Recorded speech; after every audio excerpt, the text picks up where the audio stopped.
the power to wipe out a country's communications without even stepping foot on its soil. That's what the Chinese regime could do to America through Huawei.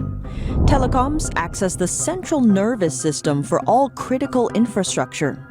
In this special report, we look at how Huawei quietly claimed such a strong foothold into America, how despite new laws, Huawei still poses a threat, and what can be done.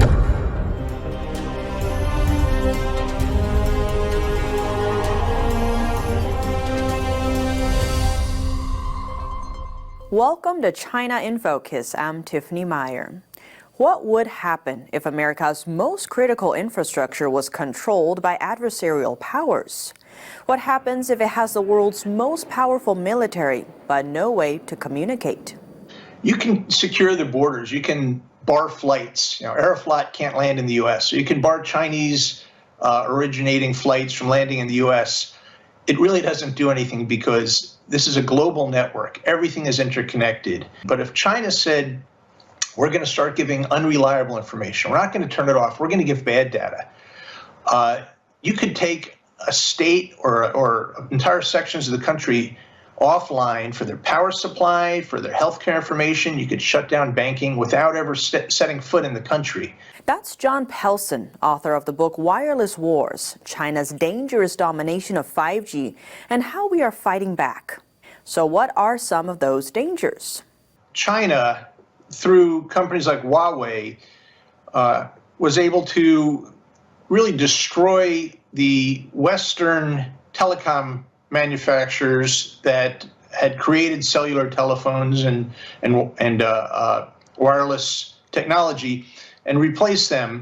Now, what happens if we rely on a system that's provided by a company that answers to the Chinese Communist Party? First, let's begin by talking about how important telecommunications really is. It is a critical infrastructure in every sense of the word, critical for national security, for other critical infrastructures like banking, energy. The telecommunication is the nerve center for all that, and it acts without that. A lot of these our ability to respond in a time of crisis from a national security perspective is extremely impaired. John Lenkart is the co-founder of Cyber Team 6 and a former FBI counterintelligence executive, focusing on Huawei. Since telecoms is so critical, how much access does China have to America's network? A map in Wireless War shows nearly 86% of the U.S. has coverage by Huawei or ZTE. But even that number doesn't account for all the areas covered by Huawei or ZTE gear, but rather the areas covered by companies using Huawei or ZTE gear. Those areas are usually focused in rural America. The Rural Wireless Association, or RWA, noted that as of 2018, 25% of their networks use either Huawei or ZTE. One example is Eastern Oregon Telecom.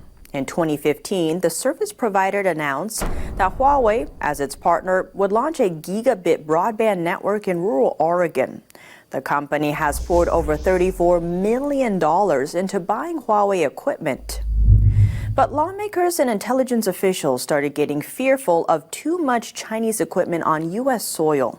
When I was talking to counterintelligence officers at the FBI, is that these cell towers that Huawei was equipping were invariably located next to nuclear missile bases or Special Operations Command or the nuclear subbase. It was more than a coincidence. FBI Director Christopher Wray said he believes China at large is the most significant counterintelligence threat we face. U.S. intelligence officials have warned the Chinese regime can exploit Huawei for espionage or to launch cyber attacks. What's more, a member of the Senate Intelligence Committee, Senator Ron Wyden of Oregon, said American companies should be careful about dealing with this firm. So the fact that we have Chinese companies that are embedded within that infrastructure and have the ability, the potential, the capability to hurt, degrade, or sabotage and shut off comms at the time of the choosing of the Chinese nation state, it is a severe national security risk, which is why there has been a shift in regulation and legislation to account for. But here's the catch. Choosing Chinese telecom gear wasn't illegal. When the FBI would visit these family-owned companies, they'd say, you can't do this. You can't put in this Chinese equipment. And their response was, if the government didn't want us to do it, they would have passed a law. It's so much cheaper, and Ericsson and Nokia don't even want to bid this. They don't want to bid 5 cell towers in Great Falls, Montana. They'd rather put in 500 towers in San Francisco. But Huawei said they'd service it, they'd have teams come out, and the price was just too good to pass up. But some lawmakers and officials have since argued the risks of potential Chinese espionage are too great. Senator Mark Warner of Virginia said in a statement, the federal government failed to effectively communicate the economic and national security risks of Huawei and ZTE communications equipment, and even adopted broadband grant policies that incentivized rural carriers to use this equipment because it was the cheapest around. So Congress took action. Congress finally did step up and authorize almost $2 billion now to fund what they call the rip and replace, to tear out the Huawei gear where it exists. And again, it's a tiny fraction of the U.S. cellular network, but it's a really, really important part of it, as it turns out. Now, it is illegal to install Huawei or ZTE equipment. That's under the Secure Equipment Act of 2021, which is now law. It requires the Federal Communications Commission to adopt rules clarifying that it will no longer review or approve any authorization application for equipment that poses an unacceptable risk to national security. It's also known as the Rip and Replace program. But the process isn't as easy as it sounds. I've been asking around about it. It's not going maybe as fast as it should have. I thought that the stuff would have all been pulled out and replaced by now. But you start learning things like you have to replace, the rules say you have to replace the old equipment with like for like, which means if you tear out old 4G, you have to put in brand new 4G. And no carriers want to install new 4G. If they're installing new stuff, they want to put in 5G. So the customers are saying, well, then don't put it in. We don't want you to put in a brand new 4G system. We want the 5G. And they say, well, the government won't fund that. I think they'll figure out a way to solve this. But I was surprised to learn that a lot of this has not been done, and we still have the Huawei gear deployed around the country. So the impact is not as immediate because the rip and replace is not quite as easy as those verbs that just come out of your mouth. But it will make an impact 5-10 years from now as the natural progression of network upgrades and technology upgrades occur. The RWA and Competitive Carriers Association, also known as the CCA, promptly criticized the ban. That's due to the costs involved. The CCA said that one mid-sized carrier with 100,000 subscribers has estimated the cost to be approximately $410 million.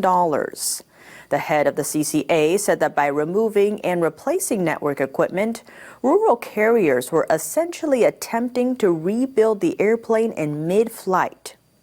In total, the RWA approximated that it would cost between $800 million and $1 billion for its member carriers to replace their equipment. While an FCC report from September pegged the cost as nearly double that price, $1.837 billion. Again, rural areas are impacted the most. They turned to Huawei and ZTE in the first place because of the company's unbeatable pricing. Other companies on the market, like Nokia and Ericsson, can't compete with Huawei prices.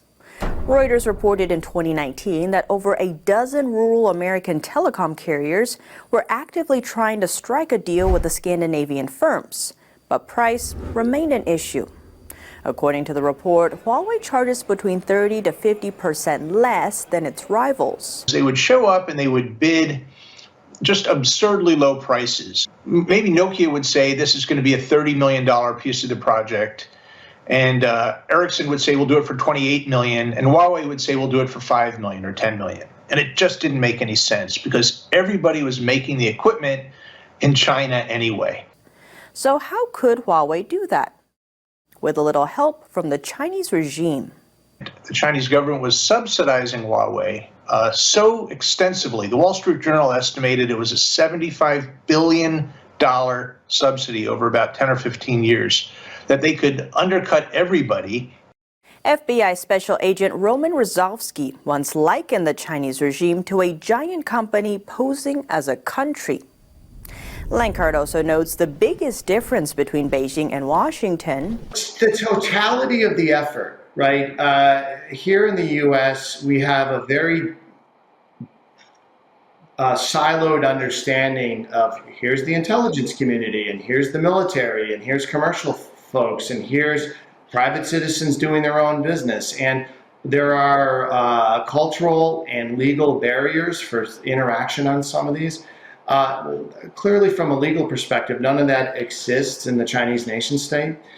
And culturally, it's just an understanding that from casual interactions all the way, through academia, through commercial engagement, supply chain, all the way up to, potentially intellectual property theft and negotiating internet standards and 5G standards. The Chinese nation state has a very strategic understanding on how all that plays together, and allots resources in order to make sure that attempts to make sure that they're all moving toward the direction that the CCP wants it to move. What can be done then? Pelson suggests to out-innovate the Chinese rivals. The answers that I found were the most compelling looked to something that's been referred to as permissionless innovation, which is where you crack open the wireless sector and allow more than the 2 or 3 big companies to compete. And you allow first giant companies, maybe Dell and Hewlett-Packard, to start selling their own servers as telecom gear, which really has not been done much. And he says it looks like it's going to work. And you let smaller companies say, well, we've invented an antenna that works for a cell network. Antennas have gotten very sophisticated and important now. But if you have a Nokia network, you cannot add someone else's antenna or someone else's base station to it. So by breaking that apart, that's one of the possible ways that you can unleash all kinds of innovation from companies that you've never heard of. Lankart adds there's a second step. So one is to out-innovate and then really protect that property.